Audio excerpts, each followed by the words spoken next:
Isang taos-pusong kumusta sa inyong lahat, mga kapuso. Ako po si Clara at muli niyo akong samahan sa isang kwentong magpapaalala sa atin ng tibay ng isang pusong nagmamahal. Sabi nila, ang pinakamatinding sakit ay hindi nagmumula sa sigaw, kundi sa katahimikan.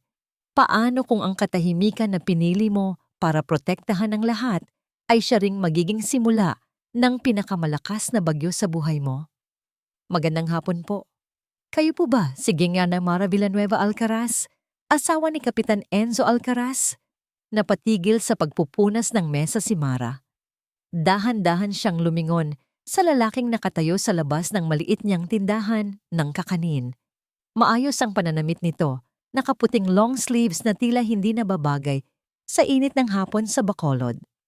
Ako nga po, sagot ni Mara, habang pinupunasan ang mga kamay sa kanyang duster. Ano po ang maitutulong ko sa inyo?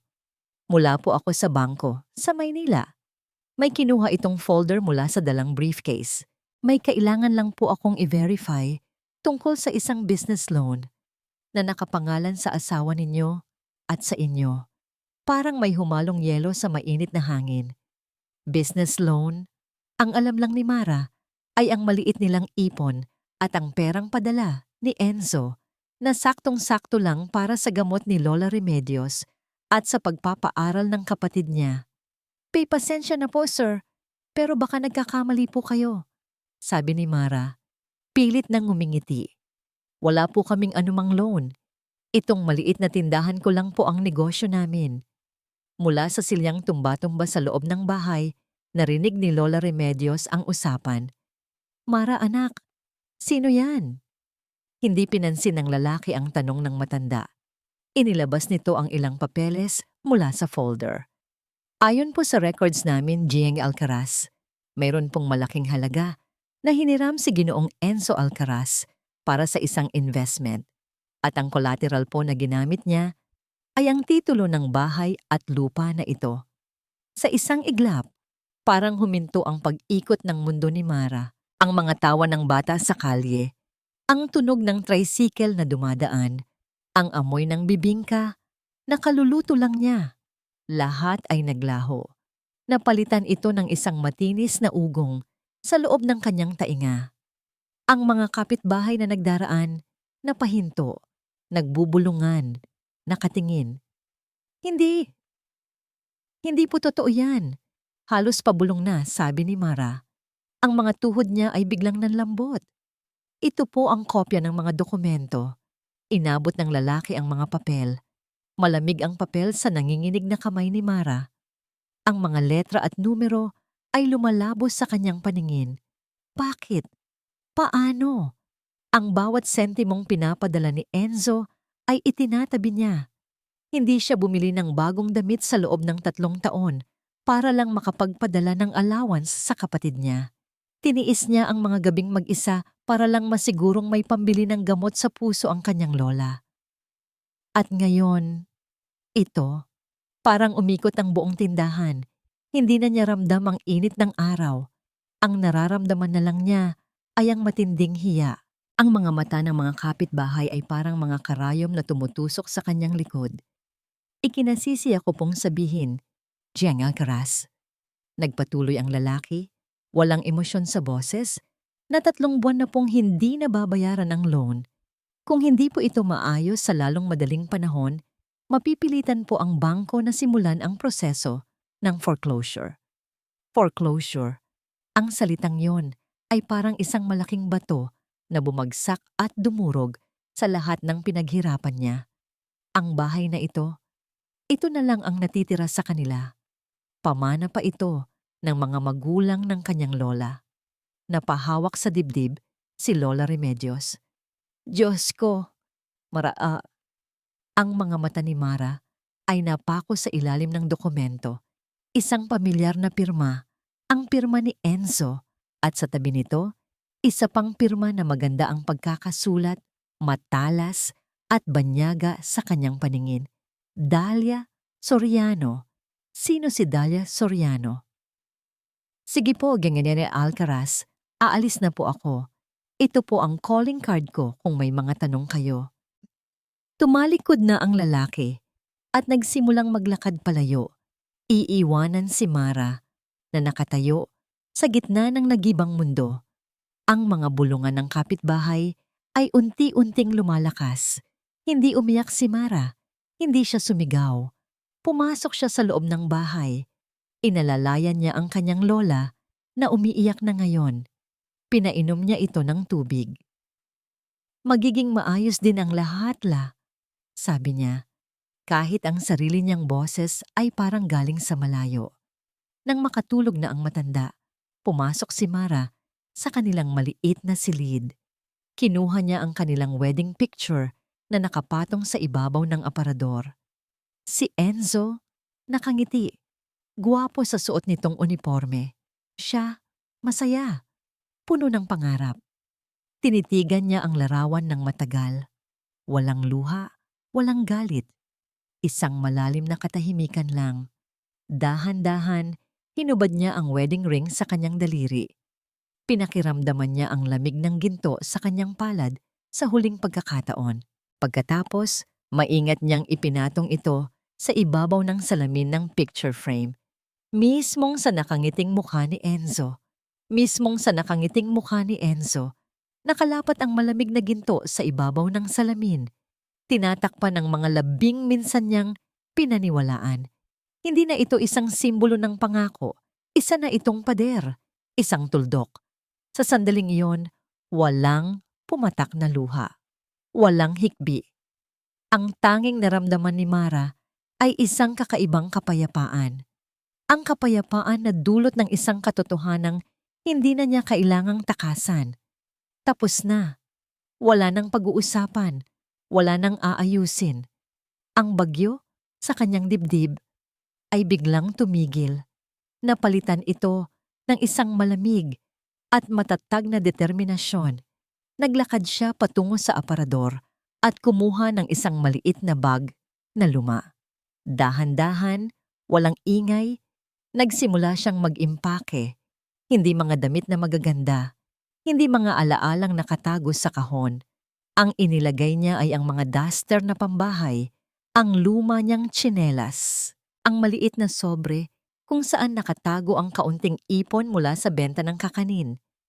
Kinuha niya ang passbook ng bangko na may lamang kakarampot na halaga. Bawat galaw niya ay may bigat, may kahulugan. Para siyang nagsasagawa ng isang ritual, ang paglilibing sa buhay na kanyang nakilala. Napahawak siya sa kanyang tiyan, halos 2 buwan na. Walang nakakaalam, maliban sa kanya. Ito sana ang sorpresa niya para sa pag-uwi ni Enzo. Ngayon, ito na ang tanging sikreto na magbibigay sa kanya ng lakas para magpatuloy. Hindi na ito para sa kanya. Hindi na rin para sa pangarap nilang dalawa.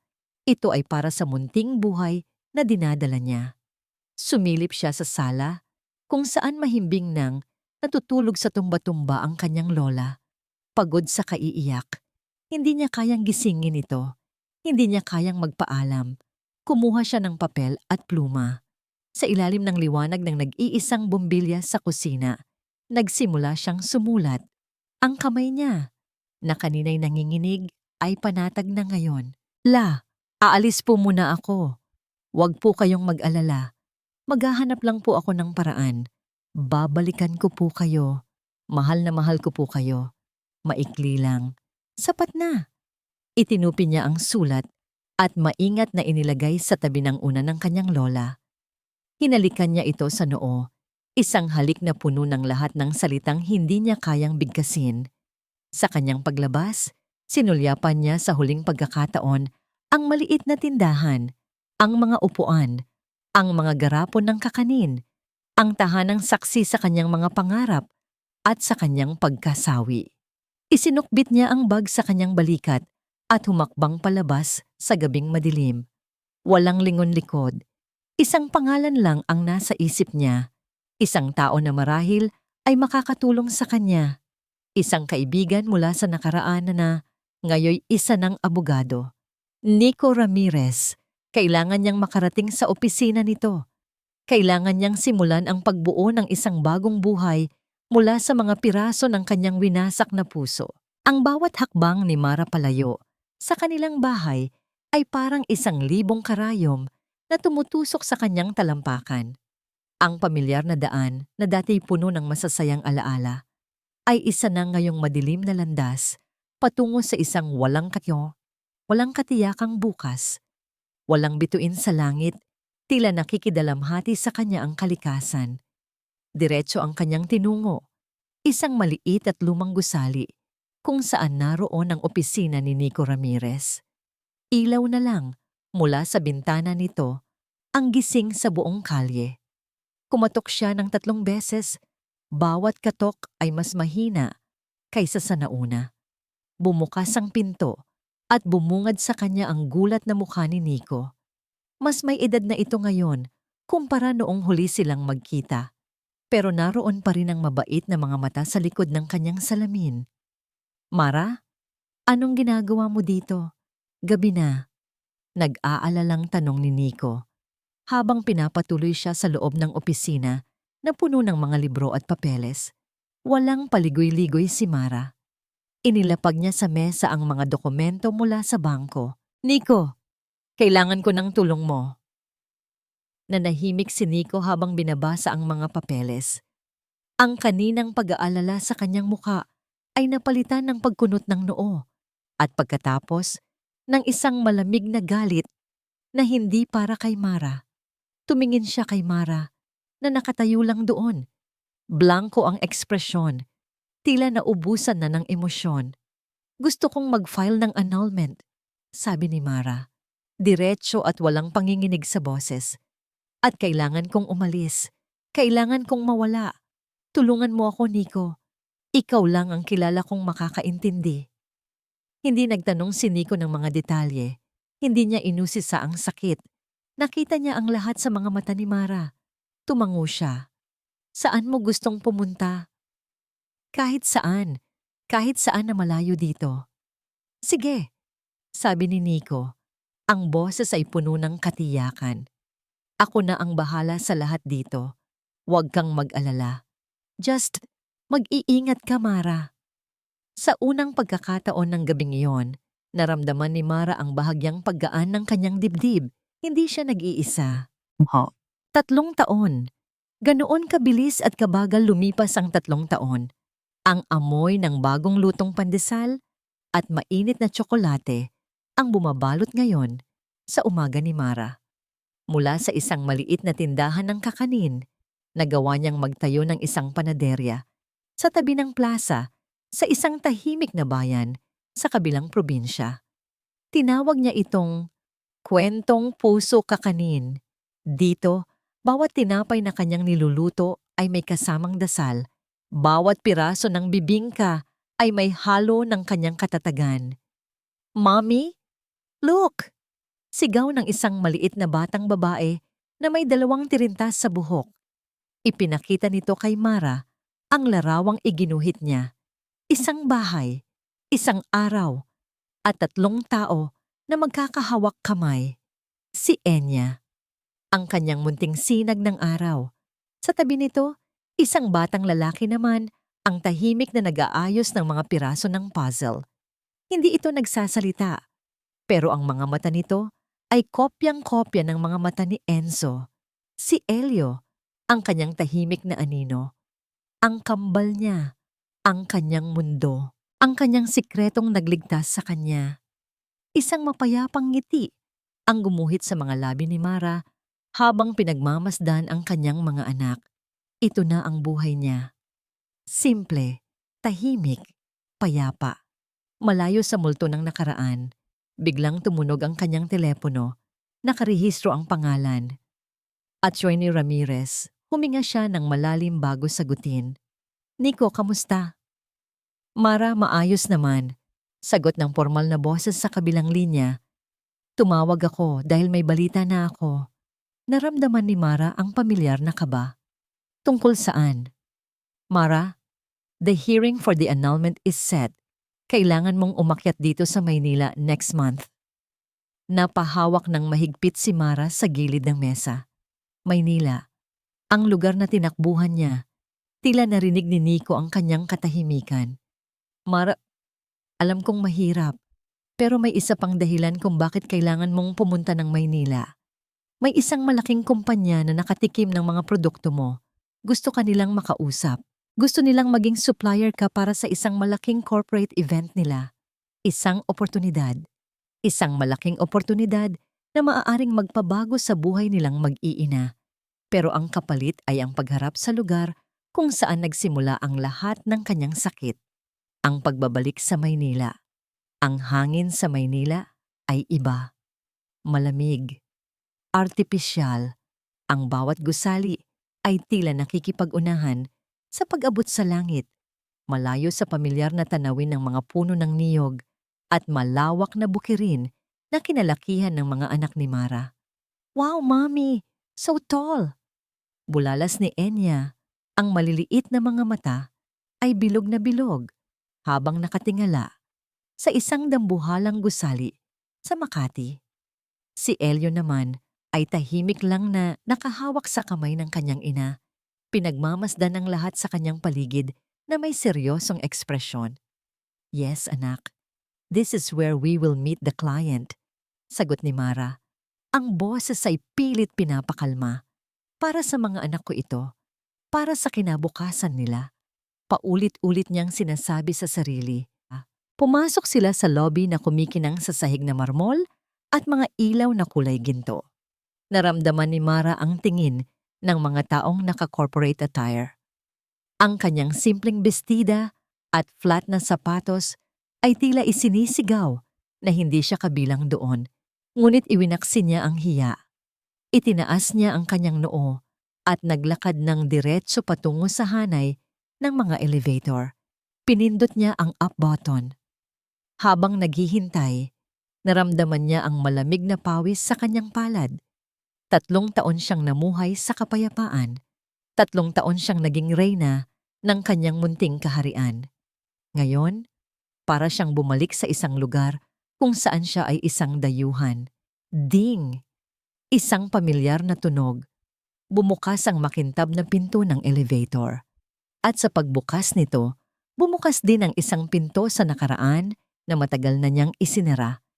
Sa loob ng elevator, nag-iisa, nakatayo ang isang lalaki. Pagod. Mas payat. At wala na ang dating kumpiyansa sa mga mata na minsan niyang minahal. Napatigil sa paghinga si Mara. Ang kanyang puso, na kanina'y mabilis ang tibok dahil sa kaba, ay tila biglang huminto sa pagpintig. Si Enzo. Nag-angat ng tingin si Enzo, handa nang lumabas, at ang kanilang mga mata ay nagtagpo. Ang pagkabigla sa mukha ni Enzo ay hindi maipinta. Ang mga labi niya ay bahagyang bumuka, ngunit walang salitang lumaba. Para silang dalawang estatwa na natigilan sa pagtakbo ng oras. Ang mundo sa labas ng elevator, ang mga naglalakad na tao, ang mahinang tugtog sa lobby, ay naglaho. Ang tanging naroon ay ang bigat ng 3 taon ng katahimikan sa pagitan nilang dalawa. Automatikong humigpit ang hawak ni Mara sa kamay ng kanyang mga anak na tila isang kalasag, at doon napunta ang tingin ni Enzo. Mula sa mukha ni Mara, dahan-dahan itong bumaba sa 2 bata na nagtatago sa likod ng kanilang ina. Una niyang nakita si Enya na may mga matang puno ng kuryosidad. Pagkatapos, ang tingin niya ay napako kay Elio. Sa batang tahimik, sa batang may buhok na katulad ng sa kanya, sa batang may mga matang hindi maikakaila. Ang mga mata nito ay parang salamin ng sarili niya. Nakita ni Mara ang pagbabago sa mukha ni Enzo. Ang pagkabigla ay napalitan ng kalituhan, pagkatapos ay ng pag-aalinlangan, at sa huli, ng isang realisasyon na parang isang matalim na kutsilyo na biglang tumarak sa kanyang dibdib. Parang may biglang humatak ng hangin mula sa kanya. Ang katahimikan ay binasag ng isang maliit at inosenteng boses. Mommy, who is he? Tanong ni Enya habang hinihila ang damit ni Mara. Ang tanong na yon ay parang isang malakas na sampal na gumising sa kanilang dalawa. Ding! Bumukas ang pinto ng elevator sa floor na pupuntahan ni Mara. Walang pag-aalinlangan. Hinila niya ang kanyang mga anak palabas, palayo sa lalaking yon, palayo sa nakaraan. Kailangan niyang makatakas. Ngayon na, nang akala niya ay nakalayo na siya, naririnig niya ang isang boses sa kanyang likuran. Isang boses na garalgal at puno ng pagsusumamo. Sandali lang. Please. Hindi lumingon si Mara. Mas lalo niyang hinigpitan ang hawak sa kamay ni na Elio at Enya at halos kaladkarin na niya ang mga ito palayo. Bawat hakbang niya ay isang pagtanggi. Bawat paglayo niya ay isang pader na muli niyang itinatayo sa pagitan nilang dalawa. Sa likod niya, narinig niya ang mahinang tunog ng pagsara ng pinto ng elevator. Tila isinasara rin nito ang anumang pagkakataon para sa isang usapan. Naiwan si Enzo sa kabilang panig sa loob ng bakal na kahon, kasama ang isang katotohanang biglang sumampal sa kanya ng mas malakas pa sa anumang bagyo. Nagpatuloy si Mara sa paglalakad sa mahabang pasilyo. Ang tibok ng kanyang puso ay dumadagundong sa kanyang mga tainga. Pilit niyang pinatatag ang kanyang sarili. Mayroon siyang kliyenteng kailangang harapin. Mayroon siyang presentasyon na kailangang gawin. Hindi ito ang oras para manghina. Sa loob ng conference room, sa harap ng mga taong naka-Amerikana, ngumiti si Mara. Inilabas niya ang kanyang mga produkto, ang mga ensaymada na malambot, ang mga piyaya na puno ng palaman. Nagsalita siya tungkol sa mga sangkap, tungkol sa tradisyon, tungkol sa pagmamahal na inilalagay niya sa bawat piraso. Nagsasalita siya, pero ang isip niya ay nasa labas. Nasa elevator, nasa mga matang yon na kopyang-kopya ng mga mata ng kanyang anak na si Elio. Nagawa niyang tapusin ang meeting ng maayos. Nakipagkamay siya, ngumiti, at nangako na magpapadala ng quotation. Pero sa oras na tumalikod siya at isinara ang pinto ng conference room, ang ngiti sa kanyang mga labi ay parang isang maskarang biglang nalaglag. "Mommy, are you okay?" Tanong ni Enya habang hawak-hawak pa rin ang kamay niya. "Your hands are cold." Yumuko si Mara at binuhat ang kanyang anak.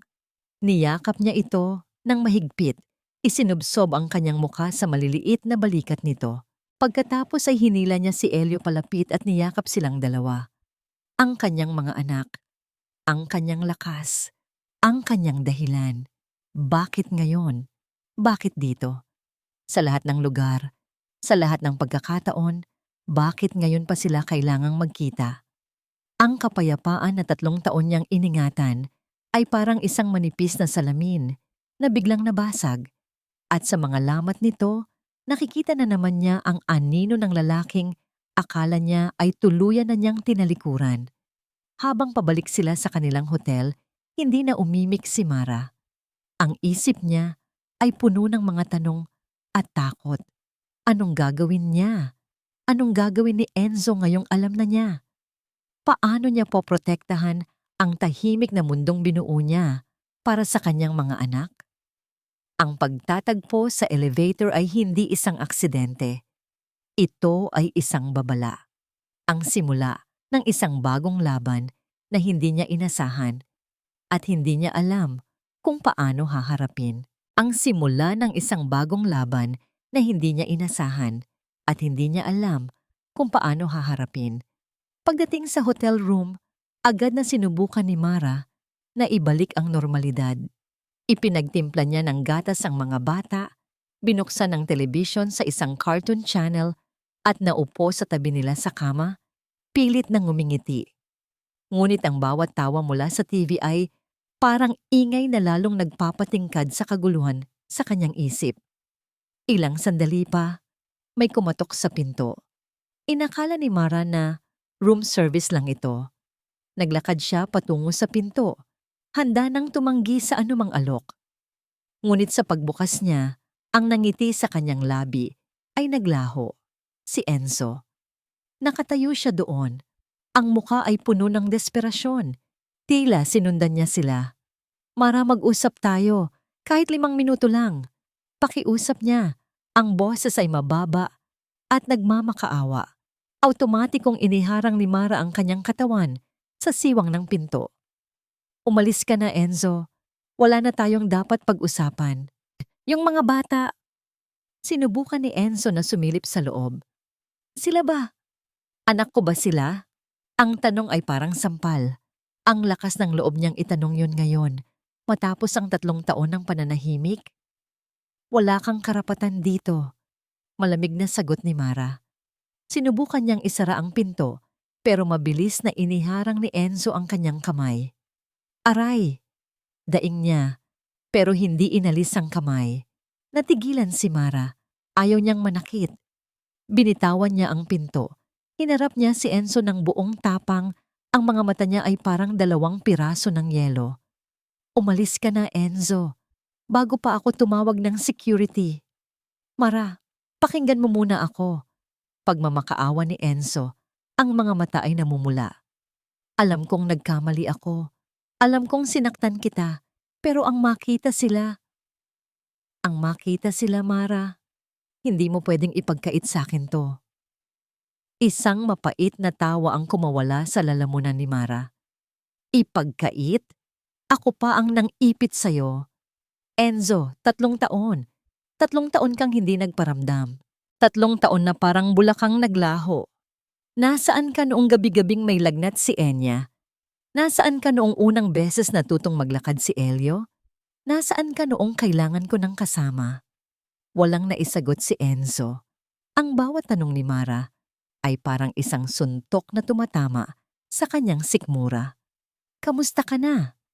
Halos pabulong na tanong ni Enzo, isang desperadong pagtatangka na ibalik ang anumang koneksyon sa pagitan nila. Tumingin si Mara sa malayo, sa mga ilaw ng syudad sa labas ng bintana, bago ibinalik ang tingin kay Enzo. Isang malamig at matalim na tingin. Masaya? Sagot niya. Bawat salita ay mabagal at may diin. Naging masaya ako noong nawala ka. Ang mga salitang yon ay tumagos sa puso ni Enzo. Mas masakit pa kaysa sa pagsara ng pinto sa kanyang kamay. Ang katotohanan iyon na ang pagkawala niya ang nagdulot ng kaligayahan kay Mara, ang sumira sa anumang natitirang pag-asa sa kanyang dibdib. Hindi mo pwedeng gawin to sa akin, Mara, sabi ni Enzo. Ang boses ay nagsisimula ng magtaas. May karapatan ako sa kanila. Ang karapatan, Enzo. Hindi yan hinihingi. Inaalagaan yan. Matigas na sagot ni Mara. At matagal mo nang isinuko ang sayo. Huminga siya ng malalim. Ito na ang pagkakataon para tapusin ang lahat. Ang Mara na kilala mo, ang Mara na naghihintay sayo sa bawat pag-uwi mo, matagal nang namatay. Namatay siya sa pier ng Bacolod, 3 taon na ang nakalipas. Pagkatapos sabihin niyon, dahan-dahan niyang isinara ang pinto. Sa pagkakataong ito, hindi na pumalag si Enzo. Hinayaan niyang isara ni Mara ang pinto sa pagitan nilang dalawa, kasama ng lahat ng kanilang nakaraan. Nang marinig niya ang paglock ng pinto, napasandal si Mara dito. Nanginginig ang buong katawan niya. Ngayon lang lumabas ang lahat ng emosyon na kanyang pinigilan. Hindi takot, kundi galit. Isang dalisay na galit. Gabi na nang may kumatok ulit. Sa pagkakataong ito, isang bellboy. May dala itong isang malaking brown envelope para sa kanya. Pinapabigay lang po, ma'am. Nagtatakang kinuha ito ni Mara. Nang buksan niya, nanlamig ang kanyang mga kamay. Sa loob ay mga opisyal na dokumento mula sa isang law firm, petition for filiation and visitation rights. Nakalagay ang pangalan niya, ang pangalan ni Enzo, at ang pangalan ng kanyang kambal. Ganoon kabilis. Ni hindi pa lumilipas ang isang araw, mayroon na siyang natanggap na demandang legal. Imposibleng si Enzo lang ang gumawa nito. Mayroon pang ibang tao sa likod nito. Isang taong mas mabilis kumilos, mas kalkulado. Ang panginginig sa kanyang katawan ay napalitan ng isang nag-aalab na determinasyon. Kinuha niya ang kanyang telepono at dinial ang numero ni Nico. Nico! Sabi niya, ang boses ay mababa, pero matatag. Puno ng bakal. Nagsisimula na siya. Sandaling katahimikan. He wants a fight. Ibibigay natin sa kanya. Ang ilaw sa loob ng mamahaling bar, Sa Bonifacio Global City ay malabo at kulay pulot. Ang bawat baso ng alak ay nagkakahalaga ng 1 linggong kita ni Mara sa pagtitinda ng kakanin. Dito dinala ni Dalia Soriano si Enzo Alcaraz sa unang pagkakataon. "This is where deals are made, Captain," sabi ni Dalia habang umiikot ang yelo sa kanyang baso ng whiskey. Hindi sa pantalan, hindi sa laot. Si Enzo, na noon ay bagong salta pa lang sa komplikadong mundo ng Maynila, ay nabighani. Sa Bacolod, isa siyang respetadong kapitan. Ngunit dito, sa gitna ng mga mayayaman at makapangyarihan, para siyang isang maliit na bangka sa gitna ng karagatan. "Hindi ko linya to, Dalia," sabi ni Enzo. Medyo naiilang sa kanyang suot na polo na tila hindi kasing plansado ng sa iba. "Exactly," ngumiti si Dalia, isang ngiting tila may alam na sikreto. "You have so much potential, Enzo. Pero nasasayang lang yan sa paglalayag. Ang tunay na pera ay nasa lupa, sa mga kontrata, sa mga koneksyon." Nakita ni Dalia ang kahinaan ni Enzo. Hindi ito ang pera, kundi ang pagkainip, ang pakiramdam na meron pang mas malaki, mas maganda, na naghihintay para sa kanya. Ang pagiging kapitan ay marangal, ngunit mabagal ang pag-asenso. Ang buhay na inaalok ni Mara, isang simpleng bahay, isang maliit na tindahan, ay payapa. Ngunit para kay Enzo, kulang ito sa kislap, kulang sa ambisyon. At ang ambisyong yon ang naging lason na dahan-dahang pumatak sa kanyang puso. Nagsimula sa maliliit na bagay, isang investment dito, isang partnership doon. Bawat transaksyon ay may dalang mabilis na pera. Nagsimulang masanay si Enzo sa mga mamahaling hapunan, sa mga bagong damit, sa paghanga sa mga mata ng mga taong dati hindi siya papansinin. Isang gabi, habang nasa isang mamahaling restaurant sila ni Dalia, tumawag si Mara. "Hon, kamusta ka na dyan?" Tanong ng pamilyar na boses ni Mara. Medyo garalgal dahil sa mahinang signal. "Yung bubong natin, may kaunting tulo na naman. Baka kailangang ipaayos bago dumating ang tag-ulan." Tumingin si Enzo kay Dalia na nakaupo sa tapat niya, mukhang elegante sa kanyang itim na bestida. Tinaas ni Dalia ang kanyang baso ng wine, tila isang toast para sa kanya, at kumindat. Napalunok si Enzo. "Okay lang ang lahat dito, Hon," pagsisinungaling niya habang nakatingin sa mga mata ni Dalia. "Medyo busy lang sa trabaho. Sige, sige, ako na ang bahala." Diyan sa bubong pag-uwi ko, ibinaba niya ang tawag. Ang simpleng problema sa bubong ay tila isang paalala ng buhay na gusto na niyang takasan. Ang huling hakbang ay ang pinakamabigat. Isang malaking kontrata sa shipping na nangangailangan ng malaking capital. "Ito na yun, Enzo. The big one," sabi ni Dalia habang inilalapag ang mga dokumento sa kanyang harapan. "Pero kailangan natin ng collateral. Something solid." Nag-alinlangan si Enzo. "Wala akong maibibigay na ganyang kalaki, Dalia." "Meron," sabi ni Dalia. Ang mga mata ay nakatitig sa kanya. "Ang bahay niyo sa Bacolod, isang pirma mo lang. Pagkatapos ng 6 na buwan, triple ang babalik sa tin. Mababawi mo agad ang titulo. Hindi na kailangang malaman pa ni Mara." Nagdalawang isip si Enzo. Ang bahay na yon, ang nag-iisang yaman ng pamilya nila, ang tahanan ni Mara at ng kanyang lola. Para rin naman ito sa kanila, bulong niya sa sarili. Isang kasinungalingan para pagaanin ang bigat sa kanyang dibdib, para sa kinabukasan namin. "Fear is the enemy of greatness, Enzo," sabi ni Dalia. Ang boses ay malambing ngunit mapilit. Kinuha ni Enzo ang pluma at sa isang iglap, ipinagpalit niya ang pundasyon ng kanyang tahanan para sa isang kastilyong gawa sa buhangin. Ang alaala ay naglaho. Ang amoy ng mamahaling pabango ay napalitan ng amoy ng alikabok sa isang maliit at masikip na apartment sa Pasay. Ang malambot na upuan sa bar ay napalitan ng isang lumang sofa na matigas. Ito na ang mundo ni Enzo ngayon. Wasak, mag-isa. Biglang tumunog ang kanyang telepono. Isang pangalan ang lumabas sa screen na nagdulot ng pamilyar na kaba at takot sa kanyang dibdib. Dahlia. Hello? Sagot niya. Nakita mo na sila? Tanong ng malamig at walang emosyong boses sa kabilang linya. Wala na ang lambing. Wala na ang pang-aakit. Tanging bakal na utos na lang ang natira. Oo, sagot ni Enzo. Ang boses ay pagod. Good. Nakuha na niya ang papeles? Oo. Then fix this, Enzo. Mariing sabi ni Dahlia. Kuhanin mo ang loob ng mga bata. Gawin mo lahat para makuha ang custody. I don't care how. Pero ayusin mo to. Ayokong madamay sa gulo ng pamilya mo. Click. Ibinaba ni Dahlia ang tawag. Napahilamos si Enzo sa kanyang muka. Na-realize niya ang katotohanan. Hindi siya partner ni Dahlia. Isa lang siyang tauhan. Isang pyesa sa laro nito na kailangang ayusin ang gusot na siya mismo ang nagsimula. Hindi na ito tungkol sa ambisyon. Hindi na ito tungkol sa pagmamalaki. Ngayon, ito ay tungkol sa dalawang inosenteng mukha na nakita niya sa elevator. Dalawang buhay na hindi niya alam na pinutol niya sa kanyang mga kasinungalingan. Kailangan niyang gumalaw.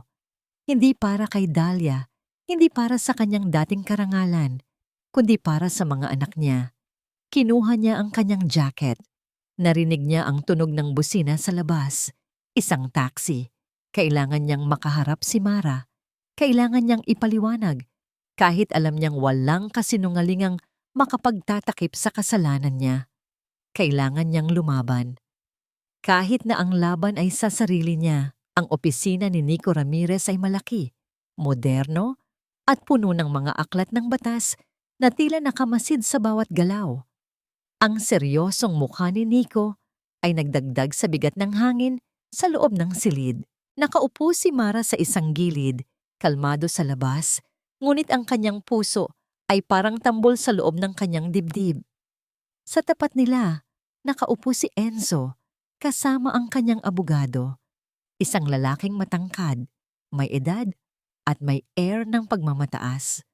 So Ginoong Alcaraz, simula ni Nico, ang boses ay formal at malinaw. Nilinaw po ba ng inyong abogado ang ibig sabihin ng annulment petition? Ibig sabihin po, legally, you and my client are no longer married. I understand that, Attorney Ramirez. Sagot ni Enzo. Ang boses ay matigas, ngunit may bakas ng pag-aalala. But I have rights to my children. The children you abandoned for 3 years? Matalas na tanong ni Nico, walang awa. Napaigtad si Enzo. Gusto niyang sumagot, pero pinigilan siya ng kanyang abogado. Attorney Ramirez, let's stick to the facts. Sabi ng abogado ni Enzo, ang boses ay may pagbabanta. My client has the financial capacity to provide for his children. He is a legitimate father. Financial capacity? Mapait nang ngumiti si Mara. May utang pa nga po kami sa bangko dahil sa investment niya. That is irrelevant to the custody issue. Mabilis na putol ng abogado ni Enzo. Habang nagbabangayan ang mga abogado, hindi maiwasan ni Mara na mapansin si Enzo. Panay ang tingin nito sa kanyang telepono. Tila may hinihintay. Ang kaninang determinasyon sa kanyang mga mata ay napalitan ng pag-aalala. Mukhang hindi siya ganoon kadesidido sa laban na ito. O meron pang ibang dahilan. Nang matapos ang pulong, walang kasunduan na nangyari. Tanging mga matalim na salita at mga banta ng mas malalim pang labanan sa korte. Don't worry, Mara, sabi ni Nico, habang papalabas sila sa opisina. This is just the first round, pero kita mo na, hindi siya handa. Ngunit hindi mapakali si Mara. Pakiramdam niya, merong hindi tama. Nang makarating sila sa parking lot, nakita nila si Enzo na nakatayo sa tabi ng isang mamahaling itim na sasakyan. At doon, lumabas si Dahlia Soriano mula sa loob ng kotse. Maganda pa rin si Dahlia, elegante, pero ang mukha niya ay puno ng galit. Anong nangyari? Sigaw ni Dahlia, hindi alintana kung may makakarinig sa kanila. Sinabi ko sa'yo, Enzo, ayusin mo yan. Bakit wala kang nagawa? Napaatras si Enzo. Dahlia, hindi madali. May abogado si Mara, si Nico Ramirez. Magaling siya. Magaling? O talagang inutil ka lang? Dali naglabas ng mga dokumento mula sa kanyang bag at ipinukpok ito sa dibdib ni Enzo. Hindi mo maintindihan ang stakes dito, Enzo. If she wins, everything that links us will be exposed at hindi ko papayagan yon. Maliwanag, hindi tungkol sa mga anak ang pinag-uusapan nila. Tungkol ito sa negosyo. Tungkol ito sa mga sikreto. Nagtago si Mara sa likod ng isang kotse kasama si Nico. Gusto niyang tumakbo palayo, ngunit gusto rin niyang malaman ang katotohanan. So, she's still pulling his strings, bulong ni Nico. Ang mga mata ay matalim. I knew it. Enzo is too weak to fight this hard alone. Nagpatuloy ang pag-aaway ni Dahlia at Enzo. Si Enzo ay parang isang batang pinapagalitan, habang si Dahlia naman ay parang isang ahas na handang tuklawin ang sinumang hahadlang sa kanyang daan. Hayaan mo sila, bulong ni Nico, habang inilalabas ang kanyang telepono at nagsimulang kumuha ng litrato. We focus on the kids at sa mga ebidensya. Alam kong may malaking tinatago yang si Dahlia at hihimayin natin yan. Nang sa wakas ay makapasok na sina Dahlia at Enzo sa sasakyan at umalis, naramdaman ni Mara ang bahagyang paggaan ng kanyang dibdib. Hindi niya kailangang mag-isa sa laban na ito. Mayroon siyang Nico at mas mahalaga, mayroon siyang mga anak. Nico, may tanong ako, sabi ni Mara. Yung tungkol sa loan, kung si Dahlia ang nasa likod nito at siya ang tunay na may-ari ng business, pwede bang hindi namin kailangang bayaran yon? Ngumiti si Nico. That's what we're going to find out. Pero sa ngayon, Mara, kailangan nating mag-ingat. Dahlia will not play fair. Tanging ang pag-aalinlangan lang ni Mara ang natira. Ano pa kayang kayang gawin ni Dahlia para protektahan ang kanyang mga sikreto? Nang gabing iyon, habang nakahiga si Mara sa kanyang kama sa hotel, hindi siya makatulog. Ang mga mukha ni na Elio at Enya ay nagsasayaw sa kanyang isip. At ang pamilyar na boses ni Dahlia na nag-uutos kay Enzo. Biglang may kumatok sa pinto ng kanyang silid. Mahina lang. Tumingin si Mara sa relo niya. 11:00 na ng gabi. Sino naman kaya ang kakatok sa ganitong oras? Nang marahan niyang buksan ang pinto, tila pinipiga ang kanyang puso sa nakita niya. Dahlia Soriano, nakatayo sa labas, may isang matamis at mapanlinlang na ngiti sa kanyang mga labi. At sa kanyang kamay, may hawak itong isang bag na kulay itim, mukhang mamahalin. Nakatayo si Dahlia Soriano sa labas ng pinto, isang matamis at mapanlinlang na ngiti ang nakapinta sa kanyang mga labi. Ang mga mata niya ay kumikinang sa ilalim ng ilaw ng pasilyo, tila mga buhaya na nakamasid sa kanyang biktima.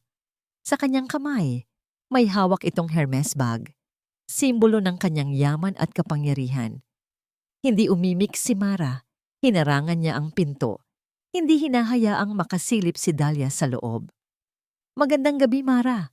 Bati ni Dahlia, ang boses ay malambing, ngunit may bahid ng pagbabanta. Nagulat ka siguro sa pagbisita ko? Anong kailangan mo? Malamig na tanong ni Mara. Walang takot sa kanyang boses. Gusto lang kitang kausapin. Nang tayo lang, sabi ni Dahlia habang sumisilip sa likod ni Mara, tila naghahanap ng bakas ng mga bata. Tungkol sa sitwasyon ninyong dalawa ni Enzo at sa mga anak mo. Alam ni Mara na hindi ito usapan tungkol sa kapakanan ng mga bata. Ito ay tungkol sa mga sikreto. Wala tayong dapat pag-usapan, Dahlia. Matigas na sagot ni Mara. Oh, meron, ngumiti si Dahlia. At sa unang pagkakataon, nakita ni Mara ang isang bahid ng kasamaan sa likod ng magandang mukha nito. Halimbawa, ang kinabukasan ng panaderya mo o ang kinabukasan ng lola mo. Napahigpit ang hawak ni Mara sa doorknob. Ito ang kanyang pamilya, ang kanyang kahinaan. Binuksan ni Mara ang pinto ng bahagya. Sapat para makapasok si Dahlia. Hindi niya pwedeng hayaang marinig ng mga bata ang usapan na ito. Umupo si Dahlia sa silya, tila na sa sarili niyang opisina. Ibinaba niya ang kanyang Hermes bag at kinuha ang isang checkbook. Alam kong nahihirapan ka, Mara, sabi ni Dahlia. Ang boses ay tila nakikiramay. I mean, isang tindahan lang ng kakanin. Paano mo bubuhayin ang 2 bata sa Maynila? Hindi praktikal ang ganoon. Isinulat niya ang isang malaking halaga sa tseke, 5 numero. Para kay Mara, iyon ay katumbas na ng ilang taong pagtatrabaho. Withdraw your annulment petition. Withdraw the custody case. Ibigay mo sa akin si Enzo at kalimutan na natin ang lahat, sabi ni Dahlia, sabay abot ng tseke kay Mara. Kailangan ko si Enzo. Kailangan ko siya para sa mga koneksyon, kaya bigyan mo ako ng peace of mind at bigyan kita ng buhay na hindi mo akalaing magkakaroon ka. Tinitigan ni Mara ang tseke. Ang pera ay kayang bayaran ang lahat ng utang, kayang bilhin ang lahat ng kailangan ng kanyang mga anak, kayang ibalik ang kanyang lola sa doktor. Ngunit ang presyo nito ay ang kanyang dignidad, ang kanyang kapayapaan, at ang kapayapaan ng kanyang mga anak. Dahan-dahan, inilapag ni Mara ang tseke sa mesa. Tumayo siya at tumingin kay Dahlia ng diretso sa mga mata. Ang kapayapaan ng mga anak ko hindi nabibili, sabi ni Mara. Ang boses ay matatag. At ang dignidad ko hindi rin for sale. Umalis ka na, Dahlia. Ngayon na. Nagulat si Dahlia. Hindi niya inaasahan ang pagtanggi. Ang kanyang ngiti ay naglaho. Napalitan ito ng isang matinding galit. Really? Bulong ni Dahlia. Ang boses ay nagbabanta. Kaya mo pala akong hamunin? Alam mo ba kung sino ako? Kaya kong sirain ang buhay mo, Mara. Lahat ng pinaghirapan mo. Kagaya ng sinira mo ang buhay ni Enzo. Matalas na sagot ni Mara. Nagsimulang tumawa si Dahlia, isang tawa na walang kaligayahan. Si Enzo, isang tanga lang siya. Madaling lokohin, madaling utuin. Alam mo ba, nagkaanak kami? Pero, hindi praktikal. So, nagulat si Mara. Ang mga salitang yon ay parang isang matalim na sibat na tumusok sa kanyang puso. Hindi gulat dahil sa ganoong uri ng pagkainosente ni Enzo, kundi gulat sa tindi ng kalupitan ni Dahlia. Ang kakayahan nitong maging napakalamig. Kung sinasabi mo yan para saktan ako, Dahlia, hindi mo ako sinasaktan, sabi ni Mara. Pilit na pinatatatag ang kanyang boses. Lalong-lalo mo lang pinatutunayan na tama ang desisyon kong lumayo sa inyong dalawa. Tumaas ang kilay ni Dahlia. Napakasakit naman magsalita. Hindi ka pa rin nagbabago, Mara. Ang weak mo pa rin. Weak? Ngumiti si Mara. Isang ngiti na puno ng kapaitan. Kung ang pagiging weak ay ang pagprotekta sa aking mga anak, kung ang pagiging weak ay ang pagtayo sa sarili kong mga paa, then yes, I am weak. Pero ikaw, Dahlia, ikaw ang nagtatago sa likod ng pera at kapangyarihan. Sino kaya sa atin ang mas mahina? Napakapit si Dahlia sa kanyang bag. Ang kanyang magandang mukha ay namula sa galit. Tumayo siya. Magsisisi ka sa sinabi mo, Mara. Banta niya. Ang kanyang mga mata ay parang apoy. Isisiguraduhin kong magsisisi ka. Mabilis na lumabas si Dahlia sa silid. Padabog nitong isinara ang pinto. Napasandal si Mara sa pader. Humihinga ng malalim. Ang kanyang mga kamay ay nanginginig, pero hindi sa takot, kundi sa pagod. Ngunit sa kanyang paghinga ng malalim, isang ingay sa labas ang kanyang narinig. Narinig niya ang boses ni Lola Remedios. At nang dumungaw siya sa bintana, nakita niya si Dahlia na papalabas ng hotel. At doon, sa gitna ng lobby, nagkasalubong sila ng kanyang lola. Napaatras si Dahlia, nagulat. Ngunit ang mga mata ni Lola Remedios ay matalim. Nakatingin ito kay Dahlia na tila nababasa ang lahat ng kasamaan sa puso nito. May mga kasalanan na kahit anong yaman, hindi kayang bayaran. Mahina ngunit mariing sabi ni Lola Remedios. Ang boses ay puno ng sinaunang karunungan. Pagkatapos ng maikling pagtatagpo sa lobby, pinilit ni Mara na kalimutan ang pagbisita ni Dahlia. Masaya siya nang makita ang kanyang lola. Ang presensya nito ay parang isang mainit na kumot na bumabalot sa kanya. La, bakit po kayo nandito? Tanong ni Mara habang inaalalayan ang kanyang lola patungo sa elevator. Hindi ko matiis, apo. Nakita ko ang pagod sa mga mata mo noong nag-usap tayo. Alam kong kailangan mo ako, sagot ni Lola Remedios habang hinahaplos ang pisngi ni Mara. Nakalimutan mo na ba? Hindi ka nag-iisa. Niyakap ni Mara ang kanyang lola. Ang mga yakap na yon ay mas epektibo pa kaysa sa anumang tableta. Pagbalik sa Bacolod, ang buhay ni Mara ay tila bumalik sa dati nitong ritmo.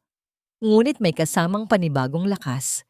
Ang insidente sa Manila ay parang isang bangungot na dumaan, ngunit nag-iwan ng bakas na nagpatibay sa kanyang kalooban.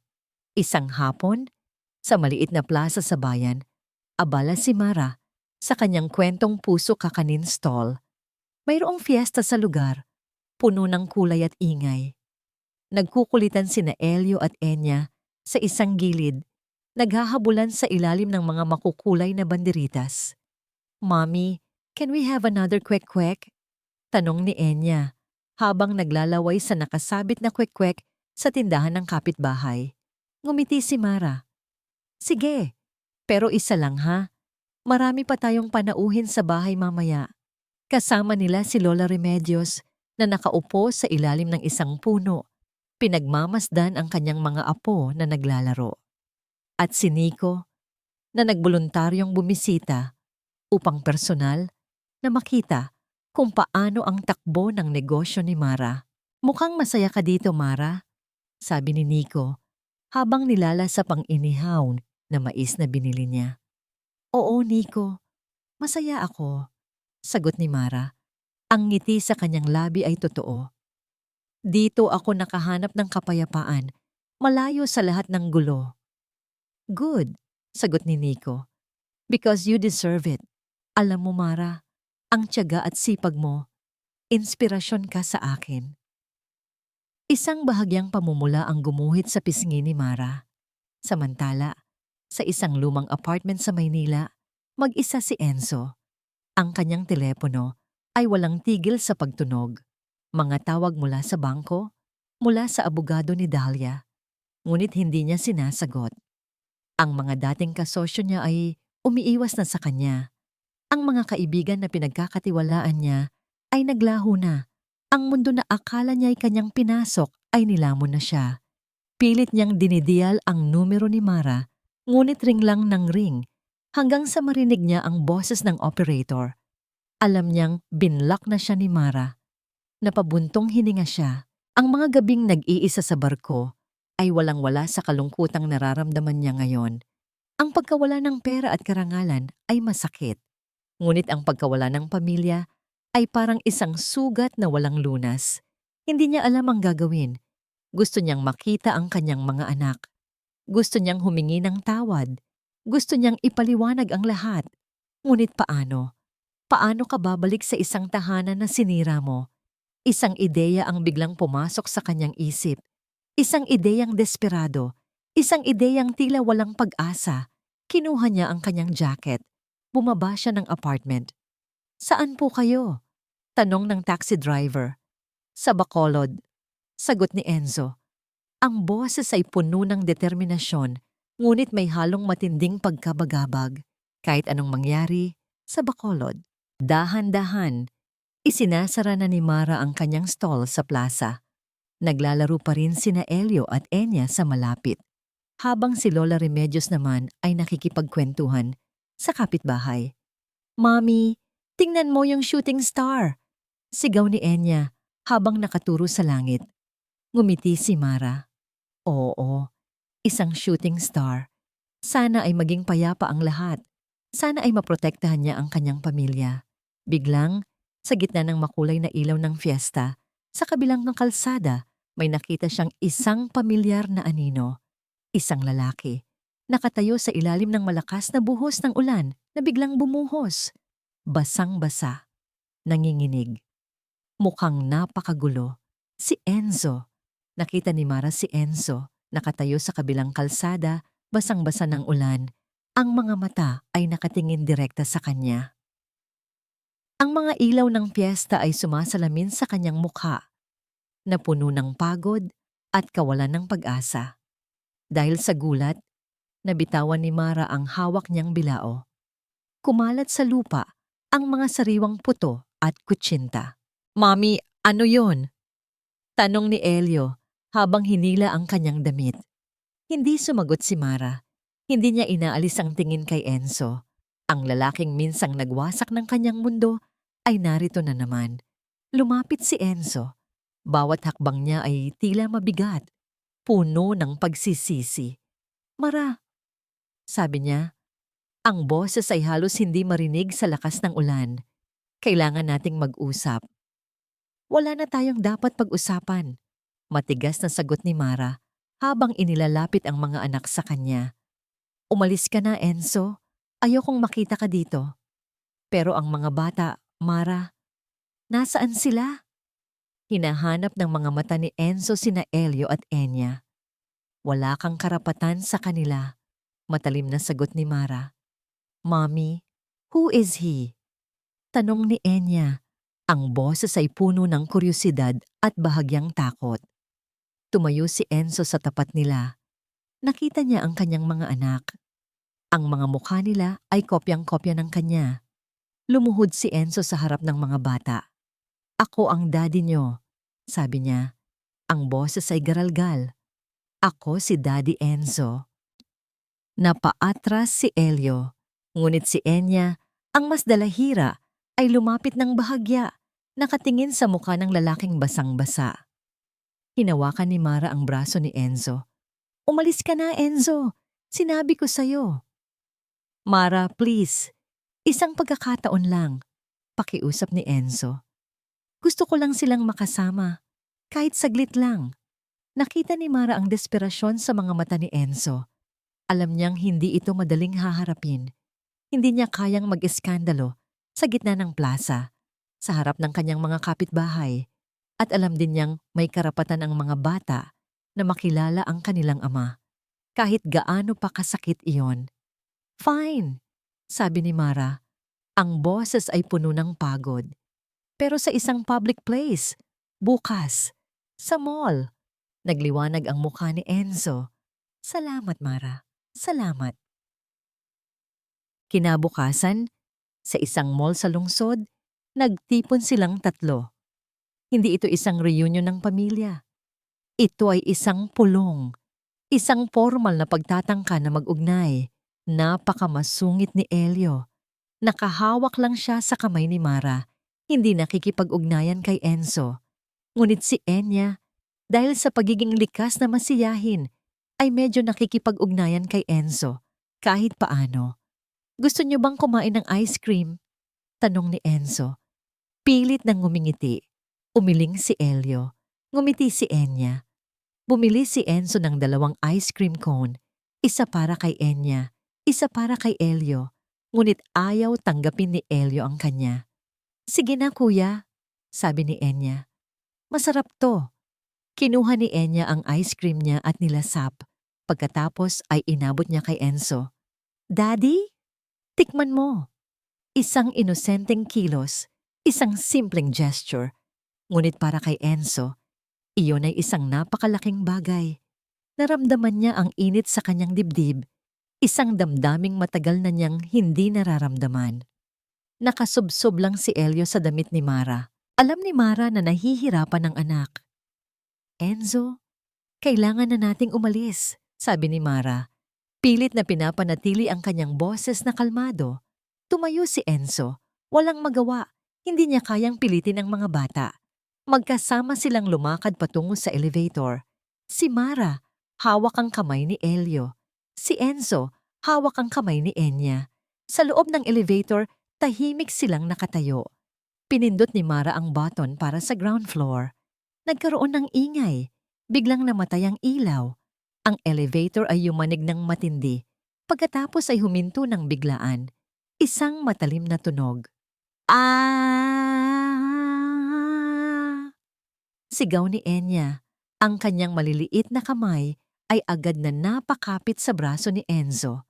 Niyakap ni Enzo si Enya ng mahigpit. Okay lang yan, anak. Okay lang yan. Si Elio naman, sa kabilang banda, ay tahimik. Ngunit ang kanyang mga kamay ay nanginginig sa takot habang nakakapit ng mahigpit kay Mara. Ang kanyang maliit na mukha ay puting-puti. At doon, sa dilim ng elevator, nagsimula ang isa pang laban. Hindi na laban sa korte, kundi laban sa takot. Laban sa nakaraan. Ang kadiliman sa loob ng elevator ay makapal, sapat para lamunin ang lahat ng liwanag at pag-asa. Tanging ang mahinang tunog ng emergency light ang nagsisilbing paalala na mayroon pa silang koneksyon sa labas. Nanginginig si Enya sa takot. Umiiyak ng malakas habang nakakapit kay Enzo. Daddy! Daddy! Natatakot ako! Niyakap ni Enzo si Enya ng mahigpit. Isinubsob ang kanyang mukha sa buhok ng anak. Shh! Okay lang yan, anak. Kasama mo si Daddy. Walang mangyayari sa'yo. Ang boses niya ay kalmado. Kahit ang puso niya ay kumakabog ng malakas. Si Elio naman, tahimik pa rin. Ngunit nanginginig ang buong katawan habang nakakapit kay Mara.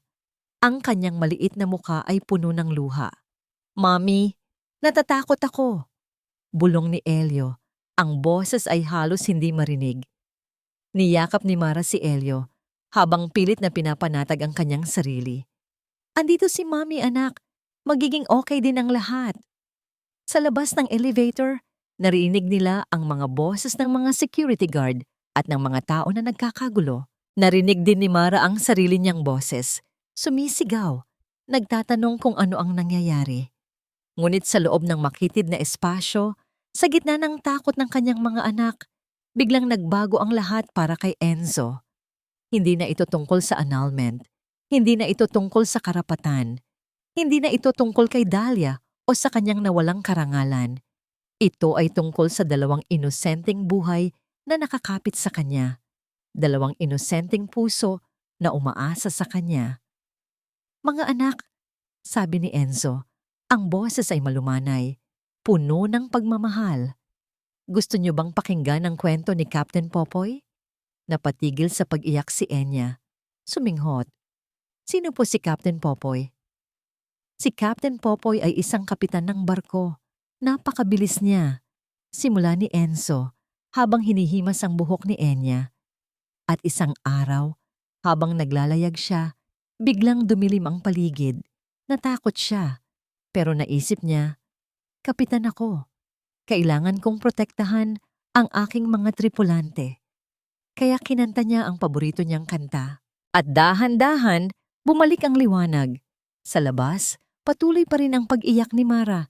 Sumisigaw sa mga security guard. Mga anak ko ang nasa loob. Kailangan nilang mailabas. Sa loob, patuloy sa pagkukwento si Enzo. Ang bawat salita niya ay nagdadala ng kapayapaan sa dilim. Captain Popoy, ano po ang kanta niya? Tanong ni Enya. Ang boses ay mas kalmado na. Ang kanta niya ay Twinkle, Twinkle Little Star. Bulong ni Enzo at dahan-dahan, nagsimula siyang kantahin ito. Si Elio, na kanina'y nakakapit lang kay Mara, ay nag-angat ng tingin. Nakatingin siya kay Enzo. Ang mga mata niya ay hindi na puno ng takot, kundi ng pagkamangha. Hindi niya alam. Ang lalaking ito, ang kanyang ama.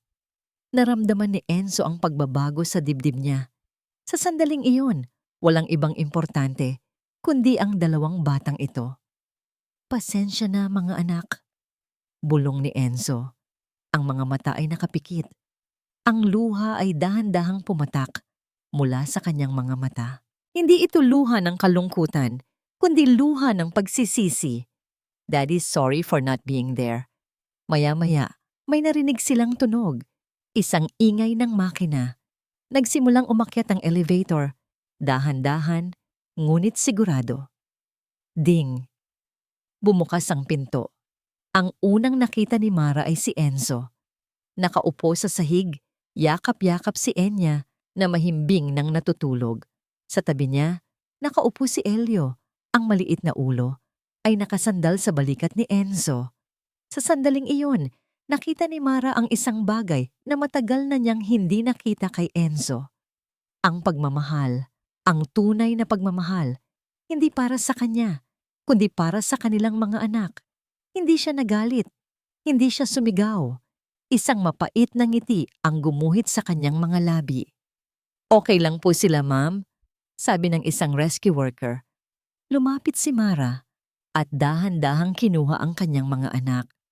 Niyakap niya silang dalawa ng mahigpit. Nagising si Enya at ngumiti sa kanyang ina. Si Elio naman ay tahimik pa rin, ngunit ang kanyang mga mata ay nakatingin kay Enzo.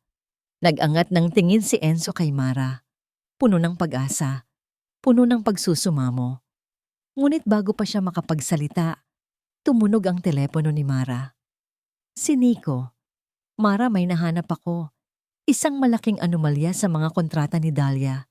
Sabi ni Nico, ang boses ay puno ng pagtatagumpay. "Pwedeng ito na ang alas natin." Tumingin si Mara kay Enzo. Ang mga mata niya ay matalim. Ang laban ay hindi pa tapos. Model chắc chắn rồi. Mệnh lệnh đã rõ. Tôi sẽ tiếp tục viết chương 12, đưa câu chuyện đến một cái kết thực tế và đầy ý nghĩa. Kabanata 12. Ang huling hukom. Ang silid ng korte ay tahimik. Ang bawat tao ay nakatingin kay Enzo, naghihintay. Ano kaya ang handog niya? "Your Honor," simula ng abogado ni Enzo, ang boses ay malinaw. "Ang aking kliyente, si Ginoong Enzo Alcaraz, ay nais na bawiin ang lahat ng kanyang mga petisyon para sa custody at visitation rights." Nagulantang ang lahat. Maging si Mara at Nico ay nagulat. Hindi nila ito inaasahan. Bukod pa rito, Your Honor, nagpatuloy ang abogado. Nais din po niyang formal na isuko ang lahat ng kanyang karapatan sa bahay at lupa, sa Bacolod, pati na rin sa negosyo ni Gionanga Mara Villanueva. Nagkatinginan si Mara at Nico. Ano ba talaga ang nangyayari? Tumayo si Enzo. Ang kanyang mga mata ay nakatingin kay Mara. Walang pagmamalaki, walang pagtatago, tanging pagpapakumbaba at katotohanan. "Hindi ko hinihiling ang kapatawaran mo, Mara," sabi ni Enzo. Ang boses ay puno ng pagsisisi. "Alam kong malaki ang kasalanan ko sa'yo, pero hinihiling ko lang ang pagkakataong maging ama sa kanila, sa mga anak natin." Naglakad siya palapit sa mga anak niya. Hindi sila pinilit. Lumuhod siya sa harap nila, tulad noong nasa mall sila. "Elio, Enya," sabi niya, ang mga mata ay namumula. "Gustong-gusto kayong makasama ni Daddy. Gusto kong makabawi sa lahat ng oras na nawala ako. Pero kung hindi niyo ako kayang tanggapin, maiintindihan ko." Nagkatinginan sina Elio at Enya. Si Elio, na kanina'y nakasubsab sa likod ni Mara, ay dahan-dahang lumabas. Lumapit siya kay Enzo at niyakap niya ang kanyang ama. Isang mahigpit na yakap. Ang unang yakap sa loob ng 3 taon. Pagkatapos, lumapit din si Enya at yumakap sa kanilang dalawa. Naramdaman ni Mara ang kirot sa kanyang dibdib. Hindi ito kirot ng galit, kundi kirot ng pagpapalaya. Huminga siya ng malalim.